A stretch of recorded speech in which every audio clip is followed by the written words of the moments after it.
10 වසර ගිණුම් කරණය හා ව්‍යාපාර අධ්‍යයනය.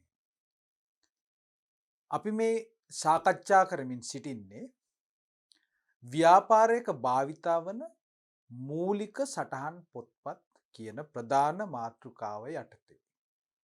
දුවල පුතාලාට මතක ඇති මීට ඉස්සෙල්ලා අපි කරපු සාකච්ඡා වලින් අපි ආවරණය කළා මුලින්ම අපි පළවෙනි මූලික සටහන් පොත විදිහට අපි ගත්තා අපි සාකච්ඡා කරා මුදල් පොත පිළිබඳව.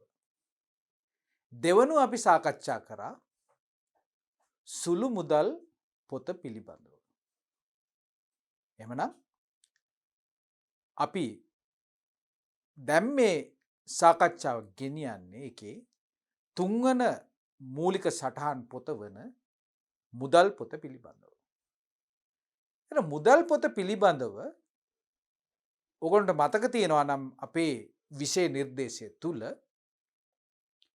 ඒකේ කොටස් දෙකකින් මේ මුදල් පොත සහ බැංකු ගිණුම කියන සාකච්ඡාව ආවරණය කරනවා විෂය නිර්දේශය සකස් කරලා තියෙනවා.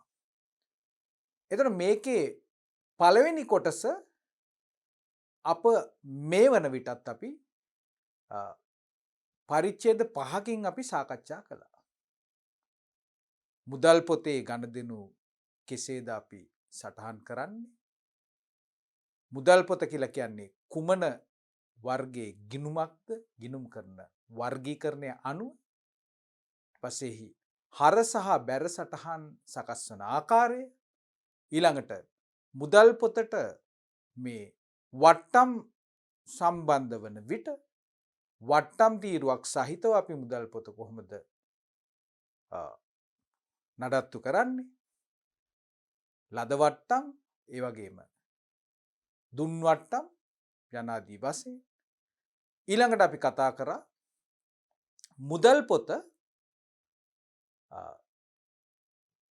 අපිට ඒකෙන් සිද්ධ වෙන ද්විත්ව කාර්යභාරය ද්විතීය කාර්යභාරය එක පැත්තකින් මූලික සටහන් පොතක් විදිහටත් අනෙක් පැත්තෙන් අපි කිව්වා මුදල් පොත ලෙජර් ගිණුමක් විදිහටත් අපිට ප්‍රයෝජනයට ගන්න පුළුවන් කියලා ව්‍යාපාරය තුල. මේ විදිහට අපි හොඳ පදනමක් දාගෙන අපි පරිච්ඡේද 5කින් අපි ඒ ආවරණය කළ කොටස් තුලින් අපේ දැනුම අපි එක්තරා මට්ටමකට අපි ඔසවාගෙන තමයි මේ සාකච්ඡාව තවදුරටත් අපි ඉදිරියට ගෙනියන්නේ. එhmenan අද දින අපි මේ 6 වන පරිච්ඡේදය තුලින් අපි ආවරණය කරන්න යන්නේ ඔයගොල්ලෝගේ විෂය නිර්දේශයේ තියෙන 9.2 කොටස. එනම් මොකද්ද මාතෘකාව අද අපි කතා කරන බැංකු සැසඳුම් විස්තරය. එhmenan බැංකු සැසඳුම් විස්තරයට අපි පාදක වෙන්නේ මේ බැංකු ගිණුම කියන මාතෘකාව. ඒකට අපි බැංකු ගිණුමක් විදිහට අපි සාකච්ඡා කරන්නේ දුවේ පුතේ මේ වාණිජ බැංකු වල අපිට නඩත්තු කරන්න ලැබෙන අපිට අවස්ථාව ලැබෙන ව්‍යාපාරයට ප්‍රයෝජනයක් ගන්න පුළුවන් මේ ජංගම ගිණුම් කියන ගිණුම් විශේෂයත් එක්ක තමයි අපි මේ අද සාකච්ඡා කරන මේ මාතෘකාවට අපිට මූලික හේතු පාඩයක් වන්නේ. එhmenan අද අපි සාකච්ඡාව ආරම්භ කරමු බැංකු සැසඳුම් විස්තරය. තාම අපිට අවබෝධයක් නැහැ මොකද්ද මේ සැසඳීමක් කියලා අපි කරන්න යන ක්‍රියාකාරකම. ඇයි බැංකු සැසඳුම් ප්‍රකාශයක් ව්‍යාපාරයකට සකස් කිරීමට සිදුවන්නේ මේ කාරණා පිළිබඳව අපිට හොඳ පුළුල් දැනුමක් අපිට මේ සාකච්ඡාව අවසන් වන විට අපිට ලබා ගන්න පුළුවන් කියලා මම හොඳින්ම විශ්වාස කරනවා. එhmenan අපි බලමු මුලින්ම ඇයි මේ බැංකු සැසඳුම් විස්තරයක් සකස් කිරීමේ අවශ්‍යතාවයක් ව්‍යාපාරයකට පැන නගින්නේ කියලා. අපි පොඩ්ඩක් බලමු මේ බැංකු ගිනුම් කරන වර්ගීකරණේ කුමන ගණයට අයත් ගිණුමක්ද කියන එක. අපේ මතකය අවදි කළොත් අපි දන්නවා ඒක ගිණුම් කරන වර්ගීකරණේ පළවෙනි වර්ගීකරණය වන වත්කම් ගණයට අයත් ගිණුමක් තමයි මේ බැංකු ගිණුම. බැංකු ගිණුමක් කියන්නේ ව්‍යාපාරයට වත්කමක්. එමනම් මේ බැංකු ගිණුමක ජංගම ගිණුමක අපිට තියෙන ඵල ප්‍රයෝජන පොඩ්ඩක් අපි මතක් කරලා බලමු. විශේෂයෙන් ජංගම ගිණුමක් ආරම්භ කිරීම පාදක කරගෙන අපිට වරප්‍රසාදයක් ලැබෙනවා මේ චෙක්පත් වලින් ගනුදෙනු කරන්න. එමනම් මේ චෙක්පත් භාවිතය නිසා ව්‍යාපාරයට තමාගේ ව්‍යාපාර ගනුදෙනු පහසු කර ගැනීමට ආරක්ෂිතව මෙම ගනුදෙනු අවසන් කිරීමට හැකියාවක් ලැබෙනවා. මේ චෙක්පත කියන උපකරණය මගින් මූල්‍ය උපකරණය මගින් අපිට විශාල ගනුදෙනු ඉතාමත් පහසුවෙන් කරගෙන යන්න පුළුවන් කියලා අපි දන්නවා. ඒ වගේම ඇතැම් අවස්ථාවල අපි දන්නවා ව්‍යාපාරික ගනුදෙනු ණය පදනම මත සිද්ධ වෙනවා. කියන්නේ අපිට මුදලින් ඒ ගනුදෙනුව සිදුවන අවස්ථාවේදීම අපිට ලැබෙන්න තියෙන ඒ මූල්‍යවත්කම ව්‍යාපාරයට ගලණය වීමක් සිද්ධ නොවුනත් ඒ භාණ්ඩ අපෙන් මිලදී ගන්නා එහෙම නැත්නම් සේවා මිලදී ගන්නා ඒ අපගේ ගනුදෙනුකරුවන් සමහර වෙලාවට අපිට චෙක්පතක් ලබා දෙනවා සමහර වෙලාවට ඉදිරි දාතමක් සහිතව. මොකද්ද මේ ඉදිරි දාතම කියලා කියන්නේ? චෙක්පතේ දිනය ඉදිරි දිනයක් දාලා තමයි දෙන්නේ. සතියකින් ඉස්සෙල්ලා. එතකොට මොකද්ද? කෙටි කාලීනව හරියට අපි අපේ ගනුදෙනුකරුට දුන්න ණයක් හා එක සමානයි. එහෙමනම් ඒ චෙක්පත අපි බැංකුගත කරන්න ඕන. එහෙමනම් ඒ චෙක්පතේ සඳහන් දිනය ආවයින් පස්සේ මේ ආකාරයටම පොඩ්ඩක් හිතලා බලන්න ව්‍යාපාරයේ විසින් අපිට ගෙවීම් කරන්න තියෙන විවිධ පාර්ශ්වයන් ඉන්නවා. ප්‍රධාන වශයෙන් අපිට භාණ්ඩ සපයන අපේ සැපයුම්කරුවන්. ඒ වගේම මේ ව්‍යාපාරික කටයුතු කරගෙන යෑමේදී අපිට විවිධ සේවා සපයන සේවා සපයන්නන්ටත් අපිට යම් යම් ගෙවීම් සිදු කරන්න සිද්ධ වෙනවා. ඉතින් මේ ගෙවීම් සිද්ධ කරන්න අපිට මේ බැංකු ජංගම ගිණුමක් විවිධාකාරයෙන් පාවිච්චි කරන්න පුළුවන්. එකක් තමයි අපිට දෙන්න පුළුවන් චෙක්පතක් මගින් මේ ගනුදෙනුව අපිට අවසන් කරන්න පුළුවන්. සේවා සපයන්නාගේ නමින් අපි චෙක්පතක් නිකුත් කරලා ඒකට අපි කියනවා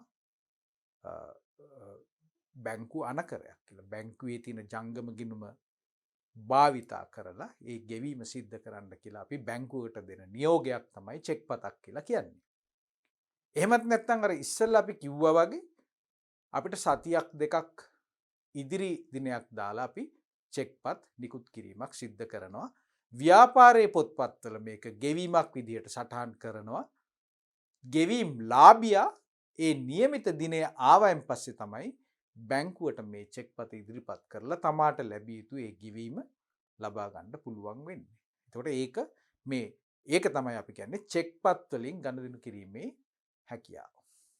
තවත් ප්‍රයෝජනයක් විදිහට කිව්වොත් එහෙම මේ ජංගම ගිණුමක් මාර්ගෙන් අපිට විවිධ පාර්ශ්වයන්ගෙන් අපිට ලැබිය යුතු විවිධ ආදායම්, පොලි ආදායම්, කුලි ආදායම්, එහෙම නැත්නම් අපි භාණ්ඩ එහෙම නැත්නම් සේවාවන් අලෙවි කිරීම නිසා අපිට ලැබෙන්න තියෙන අපේ ඒ අලෙවි වටිනාකම, විකුණුම් වටිනාකම අපිට ඍජුවම අපේ ජංගම ගිණුමට ප්‍රේෂණය කිරීමේ පහසුකමත් අපිට මේ ජංගම ගිණුමක් හරහා ලබා දෙන්න පුළුවන්. ඍජුව ප්‍රේෂණය කරනවා කියලා කියන්නේ ගණදෙනුකරු භෞතික වශයෙන් අපේ සේවා ස්ථානයට එන්නේ නැතුව ඔහුට පුළුවන් ඔහුගේ බැංකු ගිණුම හරහා ඍජුවම අපේ බැංකු ගිණුමට මේ මුදල් ටික ප්‍රේෂණය කරන්න, එහෙම නැත්නම් ට්‍රාන්ස්ෆර් කරන්න, මුදල් ටික යවන්න, ගෙවන්න අවශ්‍ය කටයුතු බැංකුවත් සමග සාකච්ඡා කරලා සූදානම් කරන්න. ඍජුව ප්‍රේෂණය කිරීම. එහෙනම් මේකත් අපිට මේ ජංගම ගිණුමක් කරා අපිට ලබා ගන්න පුළුවන් සුවිශේෂී සේවාවක්. නම් ඒ වගේම ජංගම ගිණුමක් තියෙනකොට දුවලා පුතාලා අපිට ලබා ගන්න පුළුවන් තවත් පහසුකමක් තමයි මොනවද මේ ස්ථාවර නියෝග. ස්ථාවර නියෝග stand in orders කියලා ඉංග්‍රීසියෙන් කියනවා. මොකද්ද ස්ථාවර නියෝගයක් කියලා කියන්නේ? සමහර වෙලාවට ව්‍යාපාරය විසින් යම් යම් මුදල් අපිට නැවත නැවත කිරීමට සිද්ධ වෙනවා. නැවත නැවත කියලා මම අදහස් කරන්නේ නිශ්චිත කාල වකවානුවක නැවත නැවත රිපිටිටිව් විදිහට මේ ගෙවීම කරන්න ඕන. කාට හරි ඒ වගේ උදාහරණයක් කියන්න පුළුවන්ද? අපි හිතමු උදාහරණ අංක 1 විදිහට අපේ ව්‍යාපාරය අපි පවත්වාගෙන යන්නේ ලීස් ඇග්‍රීමන්ට් එකක් එහෙම නැත්නම් කල්බදු පහසුකමක් යටතේ අපි ලබා ගන්න දේපලක්. ඒ කියන්නේ දේපල අපිට අයත් නැහැ. දේපල අයිති වෙනත් කාටවත්. වෙනත් පුද්ගලයෙකුට අයත් ඉඩමක ගොඩනැගිල්ලක තමයි අපේ ව්‍යාපාරය අපි පවත්වාගෙන යන්නේ. ඒ ගිවිසුම මත මාස්පතා අපි කුලියක් අපිට ගෙවීමට සිද්ධ වෙනවා. නිශ්චිත මුදල.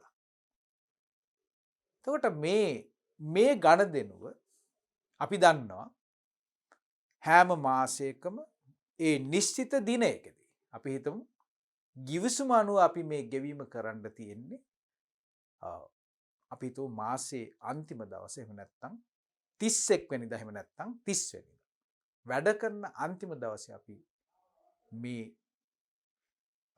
ගෙවීම් වගකීම අපි ඉෂ්ට කරන්න ඕන නම් අපිට මේ වගේ අවස්ථාවක චෙක් පතක් මාර්ගයෙන්ම මේ ගණදෙනුව අපිට පියවන්න අවශ්‍ය නැහැ. මේ ජංගම ගිණුම් පවත්වාගෙන යාම මත අපිට විවිධ සේවාවන් ලබා ගන්න පුළුවන් දෝලා පුතාලා. ඒකෙන් එකක් තමයි මම මේ ඔයගලන්ට කිව්වේ මේ ස්ථාවර නියෝග කියන එක.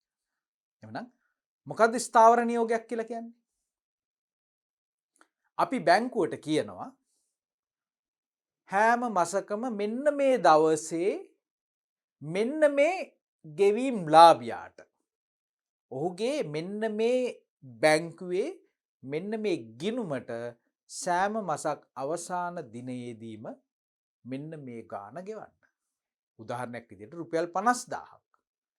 ඒතර ඒක වෙනස් වෙන්නේ නැත්නම් අපිට එක සැරයක් ෆෝම් එකක් ෆිල් කරලා ආකෘති පත්‍රයක් ෆිල් කරලා අපිට බැංකුවට කියන්න පුළුවන් සෑම මාසකම අපි නැවත දන්වන්න තුරු දිගටම මේ ගෙවීම කරගෙන යන්න. එතකොට ඒක අපිට පහසුකමක් නෙමෙයිද? අපිට පහසුකමක්.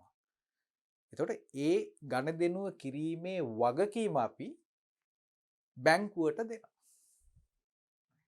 ඒ වගේම අපි දන්නවා මේ ජංගම ගිණුම් හරහා අපිට ඉතාමත් පහසුවෙන් ව්‍යාපාරයේ ගොඩක් සේවක සංඛ්‍යාවක් ඉන්නවා නම් අර අතීතේ කාලේ අපි ඒ එක් එක්කෙනාගේ මුදල් ටික ලියුම් කවරයක බහලා ඒගොල්ලන්ට මුදලින් ගෙවීම භෞතිකව ගෙවීමේ ක්‍රමවේදය අපි තවදුරටත් මේ දියුණු ව්‍යාපාර ලෝකයේ අපි භාවිතවන්නේ. අපි දන්නවා සමහර ආයතනවල සේවකයෝ 5000 10000ක් ඉන්නවා. එතකොට මේ 5000ක මුදල් බැංකුවෙන් මුදල් විදිහට අරන් ඇවිල්ලා මේවා ගණන් කරලා ලියුම් කවරවල දාලා මේ වගේ බෙදීමක් සිද්ධ කරන්න අද කාලේ අපිට අවශ්‍යතාවයක් නැහැ. ඒ වෙනුවට අපිට පුළුවන් මේ පරිගණක භාවිතයෙන් අපිට ඒ ගිණුම් සකස් කරලා ඒ කියන්නේ අපේ පඩිවිස්තර ටික සකස් කරලා අපි කරන්නේ බැංකුවකට ගිහිල්ලා සෑම සේවකයෙකුටම බැංකු ගිණුමක් ආරම්භ කරනවා. ඒ පුද්ගලයා කැමති බැංකුවේ ඒ ගිණුම ආරම්භ කිරීමේ නිදහස තියෙනවා. අපි ඊට පස්සේ සේවකයාගේ ඉල්ල ගන්නවා එයාගේ බැංකු ගිණුම. මේ ආකාරයෙන් අපේ ඉන්න සියලුම සේවකයන්ගේ වැටුප බැරවෙන්න ඕන accounts ටික අපි Excel මෘදුකාංගය තුල අපි සටහන් කරලා අපිට පුළුවන් චිප් එකක් විදිහට ඒ සැලරි චිප් එක අපිට බැංකුවට බාර දුන්නොත් බැංකුව එම මුදල් ටික ඒ નિયમિત දිනේදී අපේ ජංගම ගිණුමේ තියෙන මුදල් භාවිතා කරලා ඒක අවශ්‍යතාවයක් අපේ ජංගම ගිණුමේ මුදල් තිබුණ නැත්නම් අපිට ගෙවීම සිද්ධ කරන්න බෑ.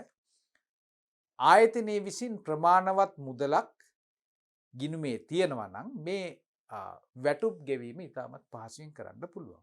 අන්න ඒ ආකාරයෙන් මේ බැංකු ජංගම ගිණුම් හරහා අපිට විවිධාකාරයේ ඵල ප්‍රයෝජන තියෙනවා. එහෙමනම් බැංකු ගිණුමක ගණදෙනු සටහන් කිරීමේදී අදාළ වන ගිණුම් කරන රීති ටික එහෙමනම් මොනවද? ව්‍යාපාරයක වත්කම් ගිණුමට අදාළ මොකද්ද මේ තියෙන්නේ? බැංකු ගිණුම වත්කම් ගිණුමකි. වත්කම් ගිණුමට අදාළ දිත්ත සටහන් රීතීන්ට අනුකූලව ව්‍යාපාරයේ ගනුදෙනු සටහන් කරනු ලැබේ. එමනම් අපි දන්නවා වත්කම් ගිණුමක වත්කම් වැඩිවීමක් සිද්ධ වෙනවා කියලා කියන්නේ ඒක ගිණුමේ හර සටහනක්. එමනම් බැංකු ගිණුමට ගිණුම් ශේෂය ඉහළ යාමට බලපාන ගනුදෙනු කීපයක් ගැන අපි කිව්වොත් එහෙම ණයගැතියන් විසින් අපිට මුදල් ගෙවනකොට අපි එම මුදල ඒ චෙක් පත බැංකුවේ තැන්පත් කරා කියලා කියන්නේ බැංකු ගිණුමේ ශේෂය ඉහළට යනවා. වත්කමක් වැඩි වෙනවා කියලා කියන්නේ වත්කම් ගිණුම අපි හර කරනවා. මේ ආකාරයෙන්ම අපි බැංකු ගිණුම භාවිතා කරලා යම් යම් ගෙවීම් සිද්ධ කරනවා නම් දුවලා පුතාලා ගෙවීමක් කියලා කියන්නේ මුදල් ශේෂය අඩුවීමට බලපාන දෙයක්.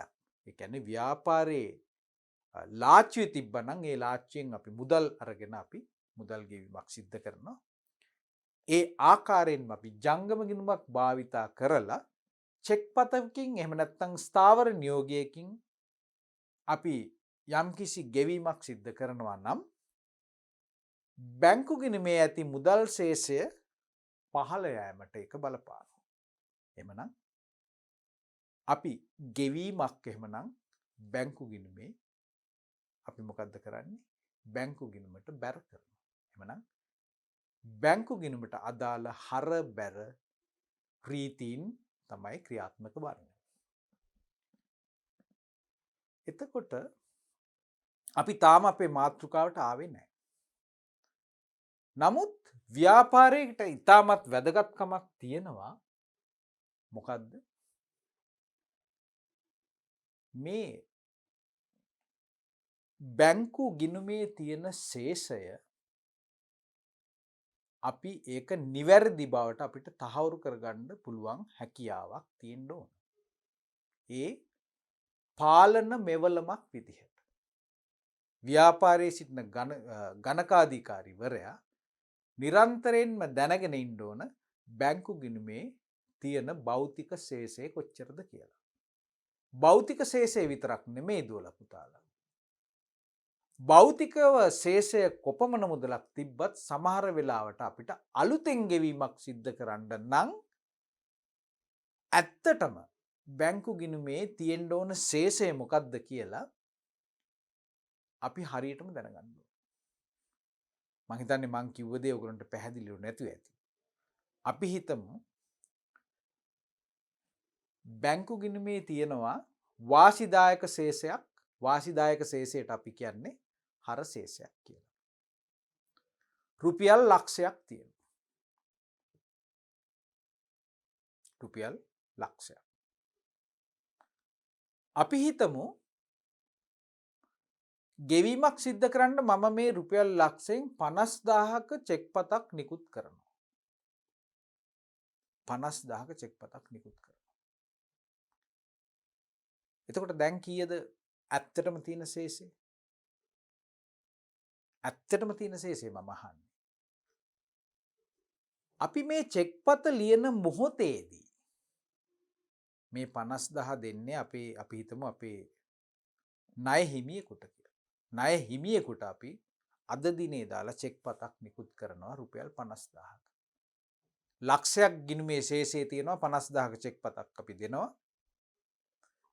ගණකාධිකාරීවරයා විදිහට මම දන්නවා දැන් එහෙමනම් අපිට ආයේ පාවිච්චි කරන්න තියෙන්නේ රුපියල් 50,000ක් විතරයි කියලා. එතකොට මේ චෙක් පත අපි දෙන්නේ අද හවස 4ට. 4ට මේ චෙක් පත ලබන පුද්ගලයා එයාට පුළුවන්ද ඒ දවසේ මේ 50,000 පාවිච්චි කරන්න?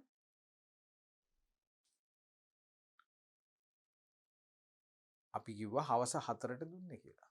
මේක පැහැදිලි කරන්න ඕන හන්ද මම මේක සරල කරලා ඒ විදිහට කියන්නේ. මේ චෙක් පත අරන් ගිහිල්ලා චෙක් පත කියලා කියන්නේ අපිට භාවිතා කරන්න පුළුවන් මුදලක් නෙමෙයිනේ. ඒ කියන්නේ ඒක ඒ අවස්ථාවේ ඒ ආකාරයෙන් අපිට භාවිතා කරන්න බෑනේ. ඒක අපි මුදල් බවට හරව ගන්න ඕනේ. එහෙම නේද? කියන්නේ සමහර වෙලාවට මේ චෙක් පත් දීලා අපි කියනවා ඒ චෙක් පත් පවරනවා කියලා මේ කාර්යයකුත් තියෙනවා. නමුත් අපි ඒ එච්චර සංකීර්ණ කරන්නේ නැතුව මේ චෙක් පතක් අපිට හම්බුනොත් එහෙම අපි මොකද කරන්න ඕනේ? ඒකේ සල්ලි ටික ගන්න ඕන නම් ඒ චෙක් පත අපි ඒ ලබන පුද්ගලයාගේ ගිණුමට තැන්පත් කරන්න ඕන. අපි ඒවා මේ වෙනකොට සාකච්ඡා කරලා තියෙනවා. ඒ පිළිබඳ ද්විත්ව සටහන් අපි ඉගෙන ගත්තා. නමුත් මේ චෙක් පතක් අපි ඒ වෙලේම මුදල් විදිහට බැංකු ගිණුමෙන් ඉවත් වෙනවා කියලා අපිට කියන්න බෑ. දැන් මේ මං කිව්ව උදාහරණයේදී හවස 4ට නම් මේ රුපියල් 50,000 චෙක් පත අපි නිකුත් කරන්නේ. තාම මගේ ගිණුමේ රුපියල් ලක්ෂයක් තියෙනවා. පහුවෙන්දා බැලුවත් ඒත් ලක්ෂයක් තියෙනවා පහුවෙන්දා උදේත්. ඊට පස්සේ අපි හිතමු අර පුද්ගලයා බැංකුවටම ගිහිල්ලා මේ account එකට මේ එයාගේ account එකට මේ 50,000 චෙක් පත දාන්නේ හවස 2ට නම් අඩුම ගානේ ඒ හවස 2ට තමයි මගේ ගිණුමෙන් අර කියන පුද්ගලයාගේ ගිණුමට මේ මුදල් ටික යන්නේ. සමහර වෙලාවට මේ මුදල් ටික යන්න දවසක දෙකක කාලපමාවකුත් තියෙනවා. ඒක එහෙම වෙන්නේ අර අපෙන් චෙක් පත ලබන පුද්ගලයාගේ බැංකුව වෙනත් බැංකුවක් නම් එම බැංකුවේම නැත්තම් එතන බැංකු දෙකක් කරහා මේ මුදල හුවමාරු වෙන්න ඕන. ඒකට වෙනම ක්‍රියාදාමයක් තියෙනවා. මේ බැංකු කීපයක් කරහා චෙක් පත් මගින් වන ගනුදෙනු ඒවා සකස් කරන්න තියෙනවා මේ නිෂ්කාසන සේවා සපයන ආයතනයක්. චෙක් පත් නිෂ්කාසන සේවා සපයන ආයතනයක්. ඒ ආයතනය හරහා තමයි මේ මුදල් හුවමාරු වීම ටික සිද්ධ කරන්නේ. ඒක නිසා සමහර වෙලාවට දවස් 2ක 3ක කාලපමාවකුත් සිද්ධ වෙනවා. නමුත් එමනම් චෙක් පත් නිකුත් කරපු ආයතනයේ ගණකාධිකාරීවරයා විදිහට මම දන්නවා.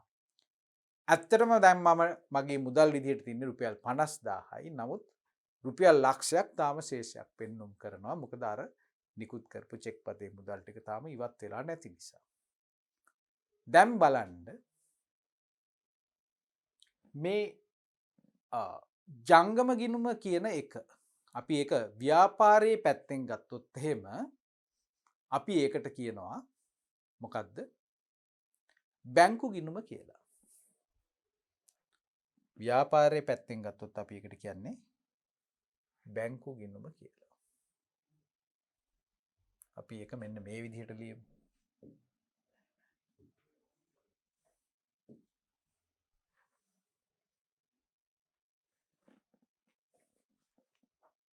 මේ තියෙන්නේ අපේ ව්‍යාපාරය.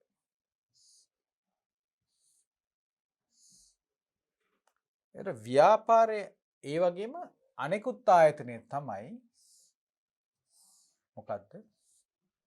අපි මේ ගිණුම ආරම්භ කරන්නේ බැංකු ගිණුම ආරම්භ කරන්නේ බැංකුවේ. මේකට අපි කියමු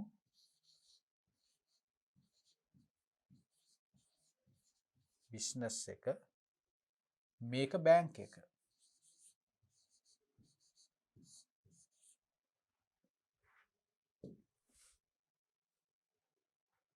එතකොට අපිට ව්‍යාපාරය ඇතුලේ අපි ඉගෙන ගත්තා අපි ගිණුමක් ආරම්භ කරනකොට අපි ඒකට කියන්නේ මොකද්ද?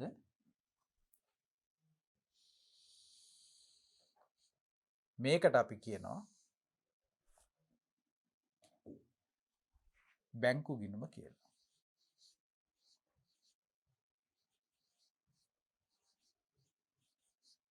අපි මේ ආකෘති ඔක්කොම මේ වෙනකොට සාකච්ඡා කරලා තින්නේ. ඒක හන්ද අපි මේ දේවල් දන්නවා. එතකොට මේ අපි ආරම්භ කරන මේ බැංකු ගිණුම ඇත්තටම අපි ආරම්භ කරන්නේ මෙන්න මේ බැංකුව ඇතුලේ. බැංකු ජංගම ගිණුමක් කියලා කියන්නේ මේක මේ යම්කිසි බැංකුවකට ගිහිල්ලා අපි හිතමු ඒක ABC බැංක් කියලා. හරි? ABC bank. මේ බැංකුවේ තමයි මේ ගිණුම අපි ආරම්භ කරන්නේ. එහෙමනම් අපි හිතමු මේක රුපියල් ලක්ෂයක් අපි තැන්පත් කරලා මේක ආරම්භ කරන්න කියලා. තැන්පතුව. එහෙම නේද? මුදල් පොත හරහා අපි රුපියල් ලක්ෂයක් තැන්පත් කරලා තමයි මේ බැංකු ගිණුම ආරම්භ කරන්නේ. එහෙමනම් මේ බැංකු තැන්පතුව ඇත්තටම දැන් කොතනද තියෙන්නේ? මෙන්න මේ බැංකුවේ තියෙන්නේ. බැංකුව කරන්නේ අපේ මුදල් කළමනාකරණය කරන්න අපිට සේවාවක් තමයි සපයන්නේ. తాවකාලිකව මේ මුදලේ භාරකාරීත්වය බැංකුවට අරගන්නවා. ඒක තමයි අපි අර බැංකු ගිණුම් වල ප්‍රයෝජන යටතේ අපි කිව්වා මේ මුදලේ ආරක්ෂාව සලසා ගැනීමට හැකිවීම එක දෙයක් කියලා. ව්‍යාපාරයේ ඇතුලේ අනාරක්ෂිත විදිහට මේ මුදල් තියා ගන්නවට වඩා අපිට පුළුවන් මේ බැංකු ජංගම ගිණුමක මේ මුදල් ටික තැන්පත් කරන්න. එහෙම නැත්නම් වෙනත් ගිණුම් වර්ගත් අපිට තියෙනවා.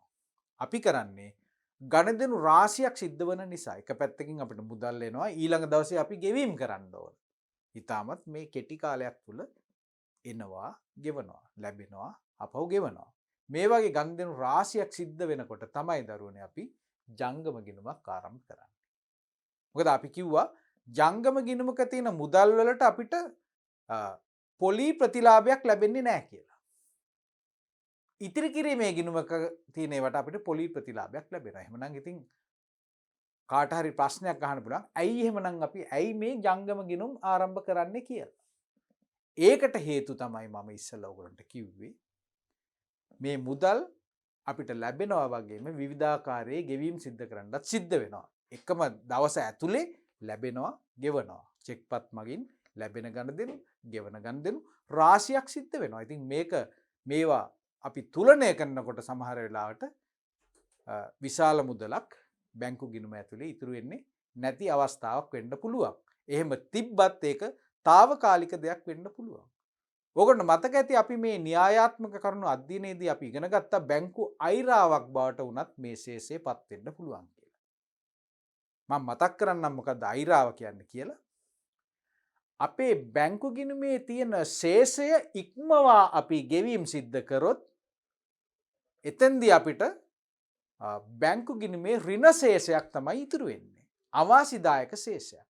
ඒ කියන්නේ බැංකු ගිණුම වත්කමක් වෙනුවට එක වගකීමක් බවට පත්වෙනවා අයිරාවක් අපි ලබා ගන්න අවස්ථාවක.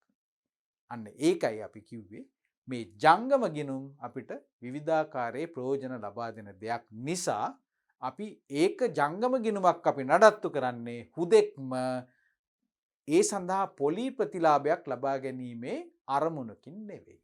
ජංගම ගිණුමක අධික ලෙස මුදල් ගැවසෙනවා නම් අපිට අපේ කැමැත්ත මත ඒ මුදල් ටික ඉතිරි කිරීමේ ගිණුමකට අපිට හරවා යැවීමේ පහසුකමත් වාණිජ බැංකු විසින් ලබා දෙනවා. එමනම් මම දැන් මෙතෙන්දී අදහස් කරේ මේ රුපියල් ලක්ෂය අපි බැංකුවේ තැන්පත් කරනවා කියලා කියන්නේ බැංකුවට මේක බැංකුවෙත් මේට සමානම මිර account එකක් එහෙම නැත්තම් අර ඡායා account එකක් වගේ එකක්. ඒ කියන්නේ අපි දන්නවා කණ්ණාඩියෙන් පේන්නේ මම කණ්ණාඩි ඉස්සරහා හිටගත්තොත් මගේ ප්‍රතිබිම්බය තමයි අනිත් පැත්තෙන් පේන්නේ මම මා විදිහටම නැවත වතාවක් පේනවා මේ ෂර්ට් එක මේ පෑන මේ ටයි එක ඔක්කොම දාගෙන ඒ විදිහටම මම අනිත් පැත්තෙන් ඉන්නවා. ඉතින් ඔන්න ඔය සිද්ධාන්තය මෙතනත් සිද්ධ වෙන්න ඕන. මේ ලක්ෂයේ බැංකුවේ ගිහිල්ලා තැන්පත් කරනවා කියලා කියන්නේ. එහෙමනම් බැංකුව පැත්තෙනුත් මේ සල්ලි ටික ඒගොල්ලෝ පෙන්වන්න ඕන ඒගොල්ලොන්ගේ ගිණුම් වල. හරි? එහෙමනම් බැංකුවේ තියෙන ගිණුම් වලත් මේ විදිහට මෙන්න මේ වගේ ආකෘතියකින් අපිට ඒ මුදල් ටික අපිට පෙන්වනවා. මේ වගේ ආකෘතියකින්. එහෙමනම් අපි අර මෙතෙන්දි කිව්වා මේක බැංකු ගිණුමක් කියලා. බැංකුව පැත්තෙන් අපිට සකස් කරන මේ ප්‍රකාශයට කියන්නේ බැංකු ප්‍රකාශය කියලා.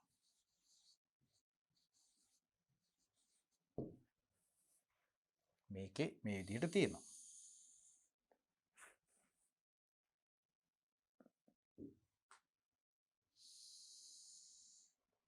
දිනය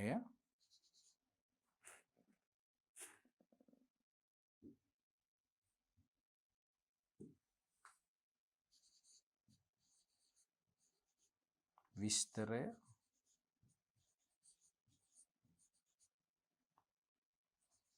හර බැර ශේෂය. මෙන්න මේ විදිහට අපිට බැංකුවක් විසින් ගනුදෙනුකරුවන්ට මේ වගේ ස්ටේට්මන්ට් එකක් අපිට නිකුත් කරනවා බැංකුව විසින් අපි මේ මුදල් බැංකුවේ තැන්පත් කරයින් පස්සේ එහෙම නැත්නම් විවිධ ගෙවීම් සිද්ධ වෙන්න පුළුවන්. එතකොට ඒ තියෙන ශේෂය වෙනස් වෙන්න පුළුවන්. නමුත් මෙන්න මෙතනදී අපිට තේරුම් ගන්න පුළුවන් කාරණා කීපයක් තියෙනවා. මොකද්ද? අර මම ඉස්සෙල්ලා කිව්වනේ මේක අපේ මගේ ප්‍රතිබිම්බය තමයි අනිත් පැත්තෙන් තියෙන කියලා මම කණ්ණාඩියක් ඉස්සරහා හිටගත්තායින් පස්සේ. හරි. එතකොට ව්‍යාපාරය ඇතුලේ තියෙන බැංකු ගිණුම. මෙන්න මේ විදිහට ගිණුමක් තියෙන්නේ T account එකක්. එතකොට අපිට මේක වත්කමක්. එhmenan මම මේක මේ විදිහට ලියන්නම්. අපි මේකට කියනවා වත්කම් ගිණුමක් කියලා. ඇයි මේ මුදල් කියලා කියන්නේ වත්කමක් කියලා අපි ඉගෙන ගත්තා. එතකොට මේ බැංකු කියලා කියන්නේ මුදල් හා සමාන දෙයක්. ඒක ඇතුලේ තියෙන්නේ මුදල් තමයි. දැන් අපි මේ අපේ ආයතනය අපේ බිස්නස් එක මේ ඉන්නේ බැංකුව. ඒතර බැංකුව පැත්තෙන් ගත්තොත් එහෙම අපිට මේක වත්කමක් වුණාට බැංකුවටත් මේක වත්කමක්ද? බැංකුව කියන්නේ එක පැත්තකින් ව්‍යාපාරයක්. එහෙම නේද? ඒතර මේ සල්ලි ටික බැංකුවට අපි දානවා කියලා කියන්නේ. හරි? ඒ බැංකුවේ ඒ දාන සල්ලි ටික බැංකුවට මුදල් විදිහට ඒගොල්ලොන්ගේ මුදල් වලට එකතු වෙනවා. නමුත් අපි තමයි බැංකුවේ ගනුදෙනුකරුවා. එහෙම නේද? අපි තමයි මේ අපේ බිස්නස් එක තමයි මේ බැංකුවේ ගනුදෙනුකරුවා. හරි. එතකොට අපිට මේක වත්කමක් වුණාට බැංකුවට මේ රුපියල් ලක්ෂය වගකීමක්. ඒක පිළිගන්න පුළුවන්. මම කියනවා මේක අපිට වත්කමක් වුණාට මේ ලක්ෂය බැංකුවට වගකීමක් කියලා. ඇයි මම එහෙම කියන්නේ? මේ සල්ලි ටික අපි බැංකුවේ ගිහිල්ලා දාන්නේ අපි බැංකුවට ණය හන්දද? බැංකු ණයක් විදිහට නෙමෙයි මේක ගෙවන්නේ අපි. මේ අපේ ව්‍යාපාරයේ තියෙන වැඩිපුර සල්ලි ටිකක් තමයි අපි මේ බැංකුවේ ගිහිල්ලා තැන්පත් කරන්නේ. తాවකාලිකව මේ මුදල් ටික ආරක්ෂා කරලා දෙන්න කියලා ජංගම ගිණුමේ අපි තැන්පත් කරනවා. එහෙමනම් මේ ජංගම ගිණුම අපේ ගිණුමක්. ජංගම ගිණුමේ තියෙන මේ රුපියල් ලක්ෂය මංගාව ඕනම මොහොතක මට පාවිච්චි කරන්න පුළුවන් මුදලක් විදිහට අපි ඒක නිදහසේ තියෙන දෙයක්.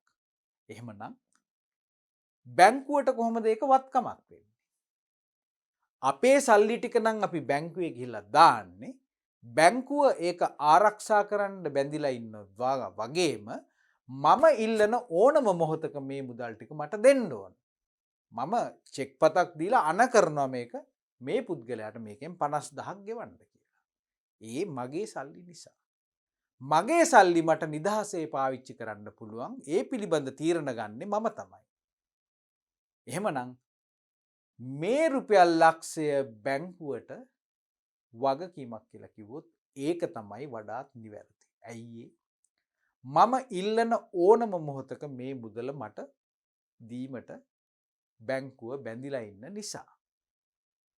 එහෙමනම් අපිට මේක වත්කමක් වුණාට බැංකුවට මේ රුපියල් ලක්ෂය වගකීමක්.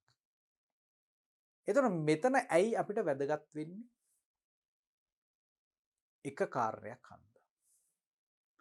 අපි දන්නවා මේ දිත්ත සටහන් න්‍යාය. දිත්ත සටහන් න්‍යාය මොනවද තියෙන්නේ? හර තියෙනවා බැර තියෙනවා. එහෙම නේද? එතකොට ඕගොල්ලන්ට මතකද අපි ගිණුම් වර්ග පහක් ගැන ඉගෙන ගත්තා.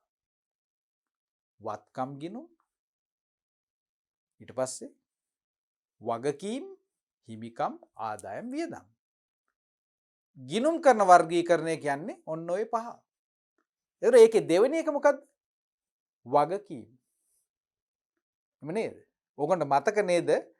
වගකීමක් නම් දිත්ත සටහන් න්‍යාය කොහොමද? වගකීම් ගිණුමක මූලික ස්වරූපය තමයි වගකීමක තියෙන්නේ මොන ශේෂයක්ද? බැර ශේෂයක්. වත්කම් ගිණුමක හර ශේෂයක් තියෙනවා විදිහට වගකීම් ගිණුමක් ගත්තොත් එහෙම දුවලා පුතාලා අපි දන්නවා වගකීම් ගිණුමක මූලික ස්වරූපය තමයි වගකීමක් වැඩි වෙනවා කියලා කියන්නේ බැර ශේෂයක් තමයි ඉහළට යන්නේ. එහෙමනම් ව්‍යාපාරයේ හරශේෂයක් විදිහට පෙන්නන මේ වත්කම් ගිණුමක හරශේෂයක් විදිහට පෙන්නන මේ රුපියල් ලක්ෂය බැංකුවේ පෙන්වන්නේ බැරශේෂයක් විදිහට.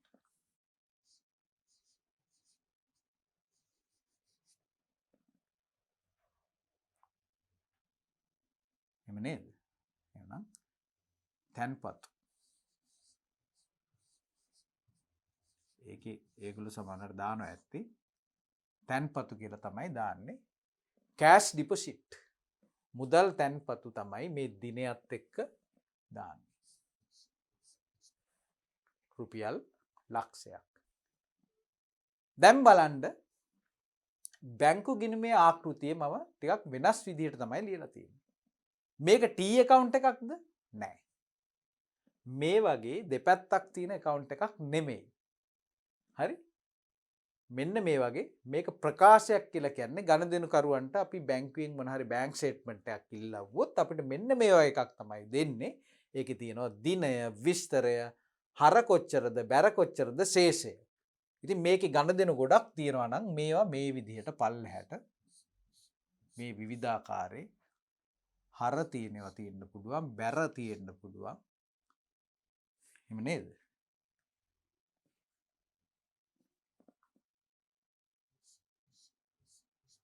විවිධ ගණන් දාලා මේ වගේ ගනුදෙනු රාශියක් තියෙන්න පුළුවන්. එහෙමනම් ඔන්න අපි එක දෙයක් අපි දැන් අපි මනසට දාගත්තා. මොකක්ද ඒ? බැංකු ගිණුම කියන එක ව්‍යාපාරයේ පැත්තෙන් ගත්තොත් එහෙම වත්කමක් වන අතර බැංකුව පැත්තෙන් ගත්තොත් එහෙම ඒක වගකීමක් බවට පත් වෙනවා. බැංකුවේ වගකීමක්. අපිට වත්කමක්, බැංකුවට වගකීමක්. එහෙමනම් බැංකුවේ ගිණුම් හදනවා නම් මේ ගනුදෙනුකරුවන්ට අයත් මුදල් ඒගොල්ලෝ පෙන්වන්නේ බැංකුවේ වගකීමක් විදිහට. හොඳයි. අපි දැන් බලමු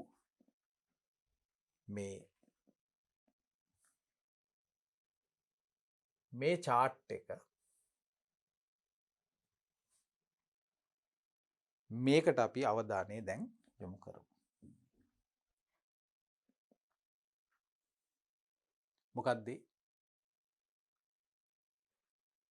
අපි දන්නවා මුදල් පොතේ අපි ගිණුම් සටහන් කරන හැටි අපි ඉගෙන ගත්තා.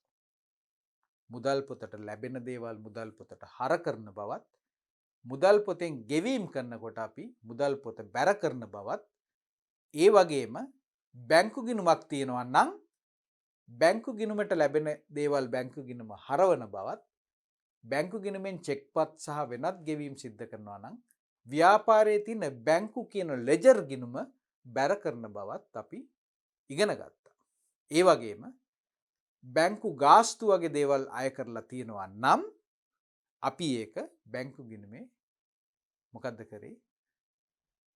අපි බැංකු ගිණුම වියදමක් විදියට අපි බැර කළා.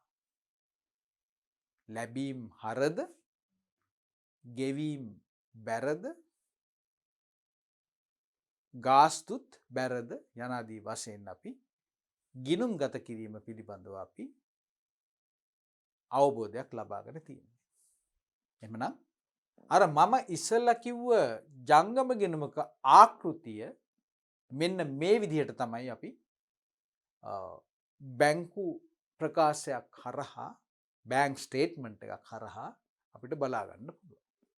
එතකොට මේ සටහන මාර්ගයෙන් අපි දල අවබෝධයක් ලබා ගන්න පුළුවන් මේ බැංකුවේ පැත්තෙන් ඒ නිකුත් කරන ජංගම ගිණුමකට හරවන්නේ කුමන ස්වරූපයේ ගනුදෙනුද, ඒ වගේම බැරවන්නේ කුමන ස්වරූපයේ ගනුදෙනුද.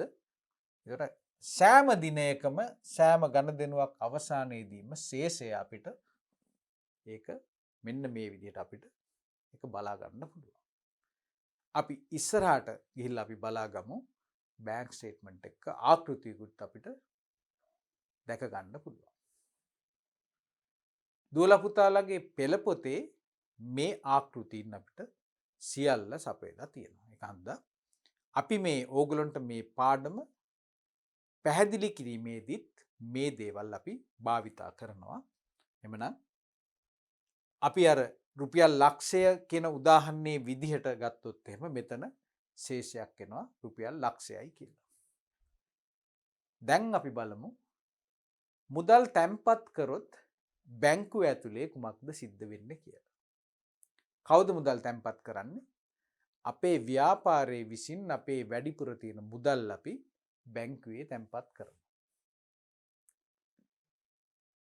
එතකොට අපි දන්නවා ව්‍යාපාරයේ පැත්තෙන් අපි මේ මුදල් ශේෂය ඒ කියන්නේ මුදල් වලින් ඉවත් කරලා අපි බැංකු ගිණුමට මේක එකතු කරනවා කියලා කියන්නේ බැංකු ගිණුම වත්කමක් විදිහට බැංකු ගිණුම අපි හර කිරීමක් තමයි සිද්ධ වෙන්නේ. ඒතර ඒක බැංකුවේදී කුමක්ද සිද්ධ වෙන්නේ? මුදල් තැන්පත් කරොත් ඒක කොතනද ඒක පෙන්නලා තියෙන්නේ. මුදල් තැන්පතු මෙන්න බැර කරලා තියෙන්නේ. ඇයි රුපියල් ලක්ෂයක් බැංකු ගිණුමට දැම්ම කියලා කියන්නේ බැංකුවේ වගකීම ලක්ෂයකින් ඉහළ යෑමක් තමයි සිද්ධ වෙන්නේ. මොකද ඉල්ලපු වෙලාවක මේ මුදල දීමට බැංකුව බැඳී සිටින නිසා තමයි බැංකුවේ වගකීමක් විදිහට ඒක අපි වගකීම ඉහළට දාන්නේ. හරි නේද? ඒ මුදල් තැන්පතු. අපි මේවා හොඳට හිතට දාගන්න ඕන. මොකද අපිට දැන් දෙපැත්තක් ගැන ඉගෙන ගන්න සිද්ධ වෙනවා. හරි? ඒ නිසා දුවලා පුතාලා මේවා ව්‍යාකූල කරගන්න එපා.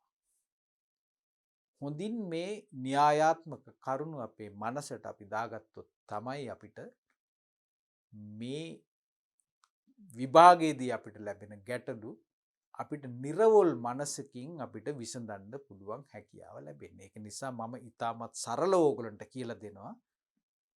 අපේ ව්‍යාපාරයේ ඇතුලේ මොකද්ද සිද්ධ වෙන්නේ, බැංකුවේ ඇතුලේ මොකද්ද සිද්ධ වෙන්නේ කියලා. අපි සල්ලි දානවා කියලා කියන්නේ බැංකුවට මේක බරක්, වගකීමක්, වැඩිවීමක්. ඒක ඉතාමත් නිවැරදි. එහෙම නේද? ඇයි? ඉල්ලපු වෙලාවක මේක දෙන්න ඕන නිසා. ඉතින් මුදල් තැන්පත් කරත්, චෙක් තැන්පත් කරත්, චෙක් පතක් තැන්පත් කරනවා කියලා කියන්නේත් ඒ මුදල බැංකු ගිණුමට එකතු වීම. අපිට ලැබිච්ච මුදලක් අපේ ගනුදෙනුකරුවන්ට. එහෙමනම් ඒකත් බැංකුවේ පැත්තෙන් ගත්තොත් එහෙම බැර සටහනක් විදිහට තමයි පෙන්වන්නේ. ව්‍යාපාරයේ පැත්තෙන් ගත්තොත් ඒක බැංකු ගිණුම හර වෙනවා. හරි. චෙක් පත් වලට ගෙවීම. උදාහරණය. අපි ගෙවනවා සැපයුම් කරුකට අපි චෙක් පතකින් ගෙවීමක් සිද්ධ කරනවා. ව්‍යාපාරය ඇතුලේ මොකද්ද සිද්ධ වෙන්නේ? වත්කමක් අඩුවීමක්. මුදල් එහෙම නැත්නම් බැංකු කියන වත්කම අඩු වෙනවා කියලා කියන්නේ චෙක් පතක් නිකුත් කිරීම නිසා අපි බැංකු ගිණුම බැර කරනවා. එhmenan බැංකුව පැත්තෙන් ගත්තොත් එහෙම චෙක් පතකට ගෙවනවා කියලා කියන්නේ මොකද්ද? අර අපේ සල්ලි බැංකුව දැන් තියන් හිටියට එක ගාණක් අපි වෙන කාට හරි අපි වෙනුවෙන් ගෙවනවා. ව්‍යාපාරයේ වෙනුවෙන් ගෙවීමක් සිද්ධ කරනවා කියලා කියන්නේ එම ගෙවීමේ ප්‍රමාණයෙන් බැංකුවේ වගකීම අනිවාර්යයෙන්ම අඩු වෙන්න ඕන. එහෙමනම් චෙක් පතකට කරන ගෙවීමක් බැංකුවේ මොකද්ද වෙන්නේ? හර. ඒතර මේකේ තියෙන විශේෂත්වය තමයි බැංකු ප්‍රකාශයේ හරට පෙන්වන දේ ව්‍යාපාරේ නම් බැරට තමයි පෙන්වන්නේ. ඒකේ ප්‍රතිවිරුද්ධ පැත්ත. එහෙම නේද? බැංකු ගිණුමේ ගෙවීමක් බැරවන අතර බැංකු ස්ටේට්මන්ට් එකේ බැංකුව පැත්තේ ගෙවීමක් මුදල් ශේෂය හර කරලා අපේ තියෙන අර ශේෂය අඩු කරනවා. ලක්ෂයට තිබ්බ ශේෂයෙන් ගෙවීමක් ගියා කියලා කියන්නේ ලක්ෂය අඩු කිරීම අර ගෙවීමේ වටිනාකම. ඒතකොට ශේෂය අනිවාර්යයෙන්ම පහළට එනවා. අඩු වෙනවා. ඍජු ලැබීම්. මතකද මම ඕගොල්ලන්ට කිව්වා ගනුදෙනුකරුවන්ට එහෙම නැත්නම් අපිට ලැබෙන්න තියෙන පොලි කුලි විවිධ ආදායම් වර්ග අපේ ගිණුම් වලට කෙලින්ම ප්‍රේෂණය කරන්න කියලා අපිට ඒ ගෙවන අයට අපිට උපදෙස් දෙන්න පුළුවන්. අපේ ගිණුම් අංකය දුන්නාන් පස්සේ ඔවුන්ගේ බැංකු ගිණුම හරහා කෙලින්ම අපේ ගිණුමට සල්ලි එවනවා. අපේ ව්‍යාපාරයට ඒගොල්ලෝ ඇවිදගෙන එන්න ඕනේ නැහැ. අපි දන්නෙත් නැහැ. ඒගොල්ලන්ට පුළුවන් වෙලාවෙදී ඒගොල්ලෝ කරන්නේ ඍජු ප්‍රේෂණයක් කරනවා. අහවල් ගිණුමට මෙන්න මේ සල්ලි ටික අපි බැර කරන්න කියලා බැංකුවට උපදෙස් දෙනවා. ඍජු ප්‍රේෂණ. එහෙම නේද? අර වර්තමානයේ කියන්නේ සෙෆ්ට් ට්‍රාන්ස්ෆර්ස් කියලා. අපේ ජංගම දුරකථනයේ උනත් භාවිතා කරලා අපිට පුළුවන් මුදල් ට්‍රාන්ස්ෆර් කරන්න. එහෙමනම් ලැබෙනවා කියලා කියන්නේ ඒකත් හරියට මුදල් තැන්පතු කිරීමක් හා සමානයි. එකම වෙනස අපි නෙමෙයි ගිහිල්ලා තැන්පත් කරන්නේ කෙලින්ම අපිට ණයක් දෙන්න තියෙන ගනුදෙනුකරුවෙක් කෙලින්ම අපේ account එකට සල්ලි දානවා. එහෙම නැත්නම් මේ ව්‍යාපාරයේ කොටස්කරුවෙකුට උනත් හදිසි මුදල් අවශ්‍යතාවයක් මත මේ බැංකුවට ඍජු ප්‍රේෂණයක් කරන්න පුළුවන්. එතකොට ඒක මුදල් ව්‍යාපාරයේ පැත්තෙන් ගත්තොත් එහෙම බැංකු ගිණුම හර කරනවා. ශේෂයේ ඉහළට යන්න නම් බැංකු ගිණුම හර කරනවා. බැංකුව පැත්තෙන් ගත්තොත් එහෙමනම් මේ ඔයගොල්ලන්ට පේන්නේ බැර පැත්තේ තමයි ඍජු ප්‍රේෂණ පෙන්නලා තියෙන්නේ. එහෙමනම් ඊළඟට තියෙනවා බැංකු ගාස්තු සහ චෙක්පත් ගාස්තු. එහෙම නේද? විවිධ සේවාවන් සඳහා බැංකු ගාස්තු අය කරනවා. මොනවද? උදාහරණයක් විදිහට මම අර ඔයගලන්ට කිව්ව ඉස්සල්ලා කිව්ව ස්ථාවර නියෝග ක්‍රියාත්මක කිරීම. ඒ වගේ අවස්ථාවක ඒ සේවාව සැපීම වෙනුවෙන් අපෙන් යම් මුදලක් අය කරන්න පුළුවන්. ඒක බැංකු ගාස්තුවක් විදිහට අපේ තියෙන මුදලින් ඒගොල්ලෝ කපා ගන්නවා. ඒක නිසා අපේ ඒගොල්ලොන්ගේ තියෙන වගකීම අඩු වෙන නිසා ගාස්තුවේ ප්‍රමාණයෙන් ඒක බැංකු ප්‍රකාශයේ හර පැත්තෙන් තමයි අපිට පෙන්නන්නේ. මේ ආකාරයෙන් අපි හිතමු අර ගෙවීම් සිද්ධ කරනවා කියලා මොන හරි අර අපේ වැටුප් ගෙවීමේ සේවාව වෙනුවෙන් සේවා ගාස්තුවක් අය කරන්න පුළුවන්. එහෙම නැත්නම් අතිරේක බැංක් ස්ටේට්මන්ට් එකක් ඉල්ලීම මත එහෙම නැත්නම් බැලන්ස් කන්ෆර්මේෂන් එකක් බැංකු විවිධාකාරයේ සේවා ගාස්තු අය කරනවා. ණයක් ගන්නකොට සමහර වෙලාවට ඒ ණය වෙනුවෙන් අපිට ණය සකස් කිරීමේ වියදමක් ඒගොල්ලෝ අය කරගන්නවා. ඒක එතකොට අපේ බැංකු ගිණුමට තමයි ඒක ඒගොල්ලෝ හර කරන්නේ. ගෙවීමක් නිසා අපෙන් අඩු කරගන්න නිසා ඒක බැංකු ගිණුමේ හර වෙනවා. විවිධ ගාස්තු එහෙම නැත්නම් චෙක් පොත්පත්. චෙක් පොතක් ගන්නකොට ඒකට එක්තරා ගාස්තුවක් අපෙන් අය කරනවා. ඕගොල්ලන්ට මතකද මම තවත් දෙයක් කිව්වා. චෙක්පත් අගරු වීම පිළිබඳව. අපි නිකුත් කරන චෙක්පතක් යම්කිසි දෝෂයක් නිසා ගෙවීම ප්‍රතික්ෂේප කරන විට බැංකුව ඒ සඳහා අපිට දඩයක් ගහනවා. ඒකත් ඒගොල්ලෝ අය කරන්නේ ගාස්තුවක් විදිහට අපේ බැංකු ගිණුම හර කරන්න පුළුවන්. එහෙමනම් අපිට දැන් අවබෝධයක් තියෙනවා මේ බැංකුව පැත්තෙන් ගත්තොත් එහෙම ජංගම ගිණුමක ලැබීම් සහ ගෙවීම් ගිණුම් ගත කරන්නේ කොහොමද කියලා. මෙන්න මේක තමයි අපි කිව්වේ ව්‍යාකූල කරගන්න එපා කියලා. මේකේ පෙන්වන්නේ දරුවනේ මේ ව්‍යාපාරයක් පැත්තෙන් කිව්වොත් එහෙම හරබැර මාරු වෙලා තමයි මෙතනට එන්නේ. බැංකු ගිණුමේ හරවන දෙයක් මෙතන බැරවන අතර බැංකු ගිණුමේ බැරවන දෙයක් මේ බැංකුව ඇතුලේ තියෙන බැංකු ප්‍රකාශයේ හරවීමක් විදිහට තමයි පෙන්වන්නේ. හොඳයි. එහෙමනම් මේ තියෙන්නේ අපි ආකෘතියක් විදිහට මේ ගනුදෙනු සටහන් වන ආකාරය. ලැබීම් සහ ගෙවීම. අපි දැන් පොරොන්දු පරිදි අපි දැන් ඔයගොල්ලන්ට පෙන්නනවා ඇත්තටම මේ බැංකුවක් විසින් එවන ස්ටේට්මන්ට් එක එහෙම නැත්නම් මේ අපි කිව්වේ බැංකු ප්‍රකාශය කියන දේ. බැංකු ප්‍රකාශය තමයි මේ අපේ ගිණුමට අදාළව සිද්ධ වෙච්ච ගනුදෙනු ටික බැංකුවේ සටහන් වන ආකාරයට අපිට තහවුරු කරලා අපිට ලැබෙන මූලාශ්‍ර ලියවිල්ල. හරි නේද? එහෙනම් මේ තියෙන්නේ ඇත්තටම මේ බැංකු ප්‍රකාශයක් පෙන්වන ආකාරය. දැන් අපි බලමු අර මම ඉස්සෙල්ලා කිව්ව ආකෘතියත් එක්ක කොච්චර දුරට මේක අනුගත වෙනවද කියලා. හරි? ඒතර මේකේ තියෙනවා statement of account මේකේ බොඳ කරලා තියෙනවා මේ ගනුදෙනුකරුගේ account number එක.